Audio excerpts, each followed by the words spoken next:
Magandang gabi po, Ma'am Sibyal. Narito po kami upang aming ipresenta ang aming nagawang action research na pinamagatang pagbuo at validasyon ng Remedial Learning Activity Sheet gamit ang Question-Answer Relationship or CAR na estratehiya sa paglinang ng komprehensyon sa Filipino 10. So sa amin pong rasyonale, ang pagbasa ay hindi lamang isang fundamental na kasanayan, kundi ito ang nagsisilbing pintuan tungo sa malawak na karunungan sa lahat ng disiplina. Ayon kay Smith 2020, ang pagbasa ay isang aktibong proseso ng pagbuo ng kahulugan kung saan ang mambabasa ay nakikipag-ugnayan sa teksto gamit ang kanyang dating kaalaman at kritikal na pag-iisip. So dahil sa learning ito, nakikita ng mga mananaliksik ang pangangailangang bumuo ng isang remedial learning activity sheet na magsisilbing kagamitan pampagtuturo. So ang interbensyong ito ay gagamit ng estratehiyang question-answer relationship upang sistematikong gabayan ng mga mag-aaral sa pag-unawa. Ang CAR ay isang kilalang estratehiya na nagtuturo sa mga mag-aaral na ikategorya ang tanong sa apat na antas. Ito ang right there, think and search, author and me, at on my own. Sa right there naman ay direktang makikita doon sa teksto ang kasagutan. Sa think and search naman ay hindi direktang makikita doon ang kasagutan at kinakailangan pang basahin ng isang mag-aaral ang buong teksto. Sa author and me naman, dito naman ay iuugnay ng isang author at ng mambabasa ang kanilang mga kaalaman. So, sa on my own naman ay dito na gagawa ng reflection or pagmuni-muni ng isang mambabasa or mag-aaral ayon kay Rafael and Ayo 2018. So sa pamamagitan ng pagtukoy sa ugnayan ng tanong at sagot, nabibigyan ng mga mag-aaral ng malinaw na roadmap kung papaano hihimayin ang isang teksto. So ang layunin ng pananaliksik na ito ay matiyak ang bisa at kalidad ng binuong kagamitan ayon sa pamantayan ng Kagawaran ng Edukasyon o Department of Education 2023 upang matugunan ang gap sa komprehensyon sa Filipino 10 at iangat ang akademikong pagganap ng mga mag-aaral. So dito naman po tayo sa batayang theoretical. So ang teoryang pagbabatayan sa pag-aaral na ito ay ang Interactive Model of Reading ni David A. Rommel Hart 1977. Dahil ayon sa teoryang ito, ang pagbasa ay isang aktibong proseso kung saan ang mambabasa ay hindi lamang basta kumuha ng impormasyon sa teksto, kundi siya rin ay nakipag-ugnayan at para makabuo ng kahulugan. So ipinapakita rin sa pagbasa ang pag-unawa sa binasa ay nangyayari sa pamamagitan ng dalawang magkasabay na proseso, ang bottom-up at top-down. So, ang pangunahing suliranin na tinatalakay ng pag-aaral ay kung papaano makatutulong ang interbasyong question-answer relationship sa ginawang remedial learning activity sheet sa Filipino 10. Ang sumusunod na katanungan ay nagsisilbing gamay sa pagbuo ng remedial learning activity sheet. Para sa aming paglalahad na suliranin, ay binatay po namin to sa ADDIE model. So, ang mga sumusunod na katanungan ay nagsisilbing gabay sa pagbuo ng aming remedial learning activity sheet. Una, ano-ano ang mga napiling kompetensiya sa Filipino 10 na may kaugnayan sa paglinang ng komprehensyon sa pagbasa batay sa MELS. Pangalawa naman, ay paano idinisenyo ang remedial learning activity sheet gamit ang aming intervention na estratehiyang CAR. Okay. Para sa aming paglalahad ng suliranin, ay amin itong iniugnay sa ADDIE model, na kung saan ang mga sumusunod na katanungan ay nagsisilbing gabay sa pagbuo ng aming remedial learning activity sheets. So una, ano-ano ang mga napiling kompetensiya sa Filipino 10 na may kaugnayan sa paglinang ng komprehensyon sa pagbasa batay sa MELS? Pangalawa, paano ididisenyo ng remedial learning activity sheet gamit ang CAR na estratehiya sa paglinang ng komprehensyon sa Filipino 10? Pangatlo, paano i-develop ang remedial learning activity sheet sa pamamagitan ng inobasyong concept map? At ang pangapat, ano ang resulta na sinagawang paunang pagsubok ng remedial learning activity sheet sa piling mag-aral? At panghuli, ano ang suwestyon at evaluasyon ng mga validator sa aming ginawang remedial learning activity sheet?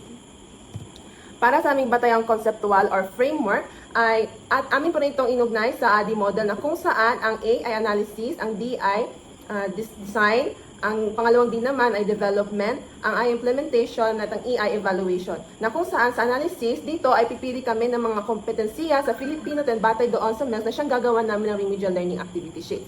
Pangalawa ay sa pagdisenyo ng remedial learning activity sheet gamit ang estratehiyang CAR. At pangatlo ay kung paano namin madedevelop ang remedial learning activity sheet na kung saan may inobasyong concept map. At pang-apat ay yung resultang isinagawang paunang pagsubok or tryout doon sa mga piling mag-aaral doon sa aming remedial learning activity sheet. At ang panghuli ay ang solusyon at evaluasyon ng mga validators na buong remedial learning activity sheet. Ang pag-aaral na ito ay nakatuon sa pagbuo ng isang Remedial Learning Activity Sheet or LES bilang tugon sa pangangailangang mapabuti ang komprehensyon sa pagbasa ng mga mag-aaral. Bilang intervention, ginamit ng mga mananaliksik ang Question-Answer Relationship or CAR bilang isang estratehiya na tumutulong sa mga mag-aaral na matukoy kung saan nila makukuha ang sagot sa isang tanong mula ba ito sa teksto o sa kanilang sariling kaalaman. Layunin ng interbensyong ito na gabayan ng mga mag-aaral sa mas organisado at sistematikong paraan ng pag-unawa sa binabasa. Ang paggamit ng CAR bilang interbensyon ay nakabatay sa Interactive Model of Reading ni David E. Rumelhart 1977 na nagsasaad ng pagbasa ay isang aktibong proseso kung saan sabay na gumagana ang dalawang mahalagang paraan, ang bottom-up at top-down. Sa bottom-up, ang mambabasa ay kumukuha ng impormasyon mula sa mismong teksto tulad ng mga salita at pangungusap. Samantala, bilang inobasyon, isinama ng mga mananaliksik ang paggamit ng concept map sa pagbuo ng remedial learning activity sheet. Ang concept map ay isang visual na representasyon ng mga idea na nagpapakita ng ugnayan ng mga konsepto sa isang aralin. Sa pamamagitan nito, nagiging mas malinaw at organisado ang daloy ng impormasyon, kaya mas madaling nauunawaan ng mga mag-aaral ang kanilang binabasa. Nakakatulong din ito upang makita ng mga mag-aaral ang koneksyon ng mga idea na mahalaga sa pagpapalalim ng kanilang komprehensyon. Sa kabuuan, pinagsama ng mga mananaliksik ang interbensyon at inobasyon upang makabuo ng isang epektibong remedial learning activity sheet. Ang CAR dito ay nagsisilbing gabay sa proseso ng pag-unawa sa teksto, habang ang concept map naman ay nagbibigay ng malinaw na istruktura ng mga idea. Sa pag-aaral ito, ang mga mananaliksik ay ginamit ang Descriptive Developmental Research or DDR upang masuri ang kasalukuyang kalagayan ng komprehensyon ng mga mag-aaral sa Filipino 10, kung saan ang mga mananaliksik ay bumuo ng remedial learning activity sheet na may intervensyong question-answer relationship or CAR na estratehiya.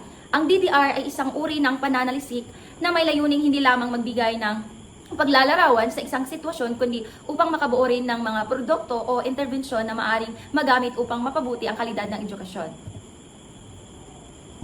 Ang mga kalahok sa pananaliksik na ito ay apat na pong mag-aaral mula sa baitang 10 ng Einstein, mula sa Josefina Cirelli State College Laboratory High School.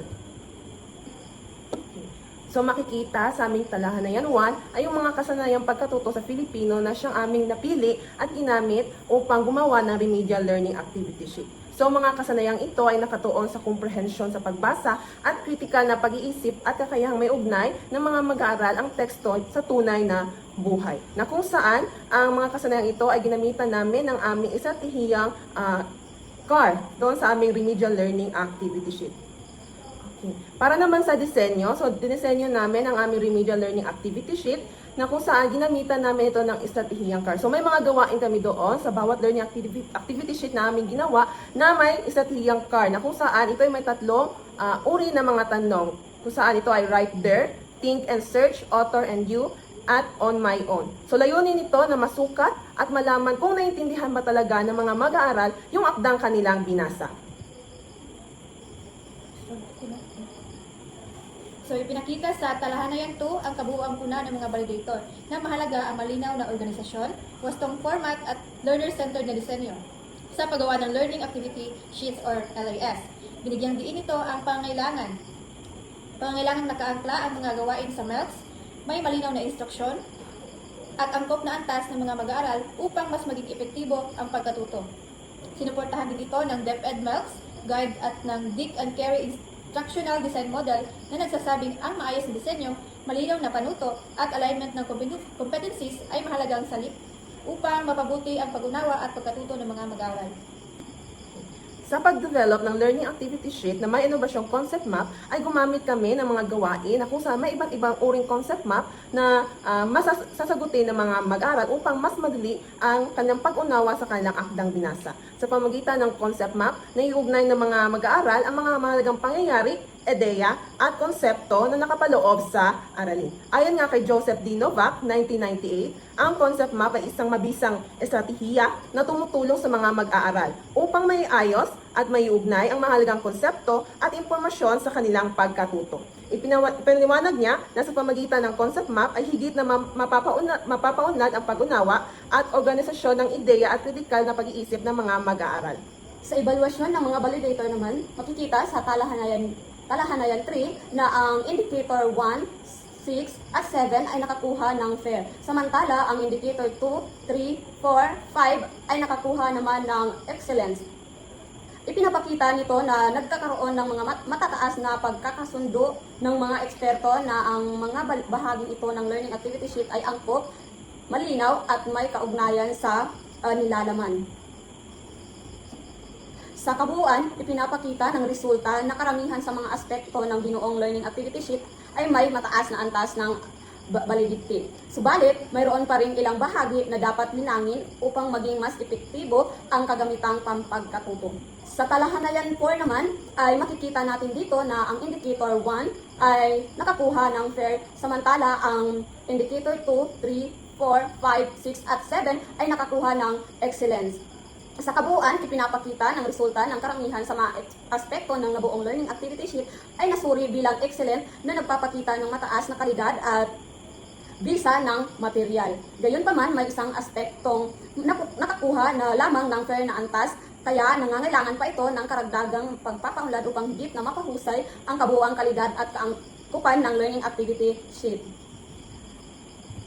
Sa talahanayan 5 naman, makikita natin dito na ang indicator 1 ay nakakuha rin ng fair at ang indicator 2, 3, 4, 5, 6 at 7 ay nakakuha rin ng excellence. So kaparehas ng sa talahanayan 4. Sa talahanayan 6 naman, gayon din parehas sa talahanayan 4 at 5. Ang 1 ang siyang nakakuha ng fair at ang ibang indicators ay nakakuha ng excellence.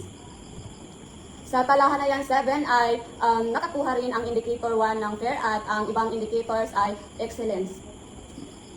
Sa talahanayan 8 naman ay nakakuha ulit ang indicator 1 ng fair, samantala ang ibang indicators ay nakakuha ng excellence. Makikita na ang lahat ng LAS na nasa mataas na antas ng validity o evaluation ay excellence, kaya ang mga ito ay magagamit ng mga baitang 10 para sa paglinang ng kanilang reading comprehension. Ayon kina Len 1986, ang mataas na antas ng Content Validity Index ay nagpapakita ng isang instrumento o kagamitang pampagkatuto ay may sapat na kaugnayan at kaangkupan batay sa pagsusuri ng eksperto. Habang ang mababang resulta at maaaring magpahiwatig at ng pangangailangan na pagbago o revisyon ng ilang bahagi ng instrumento. Pagkatapos naming mabalidate ang aming ginawang remedial learning activity sheet, ay ginawa namin itong paunang pagsubok or tryout sa mga piling mga mag-aaral. So nakita namin yung mga sagot ng mga piling mag-aaral ay naayon sa kanilang mga kasagutan, sa kanilang mga gawain at sa kanilang pag-unawa doon sa akdang kanilang binasa sa mga learning activity sheet na aming ginawa. So ayon nga kay John W. Creswell, 2014, mahalaga ang magsagawa ng tryout o pilot testing upang masukat kung naunawaan ba talaga at epektibo ba yung nagamit ng mga mag-aaral na kagamitang pagkatuto.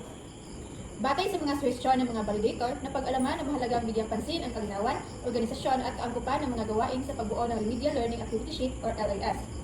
Iminungkahi ng mga validator ang paglalagay ng tamang format, malinaw na panuto, wastong pagbabaybay, consistency sa font style at font size, at paglalagay ng references upang maging mas maayos at akademikong katanggap-tanggap ang material. Binigyang diin din nila na ang mga gawain ay kailangan nakaangkla sa MELCS at maging simple, malinaw at angkop sa antas ng mga mag-aaral, lalo na at ito ay remedial na kagamitan.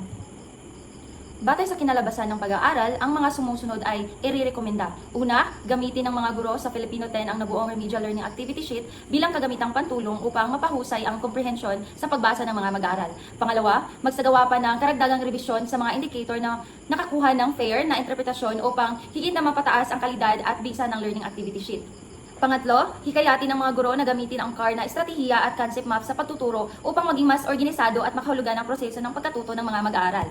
At pang-apat, maaaring magsagawa ang mga susunod na mananaliksik ng kahalintulad ng pag-aaral gamit ang mas malaking bilang ng respondente at iba pang antas ng baitang upang higit pang mapatunayan ang pagiging epektibo ng estratehiya. At panghuli, irerekomenda rin na magsagawa ng karagdagang pag-aaral hinggil sa epekto ng Remedial Learning Activity Sheet sa akademikong pagganap at higher order thinking skills ng mga mag-aaral. At yun lang po, ma'am. Maraming salamat.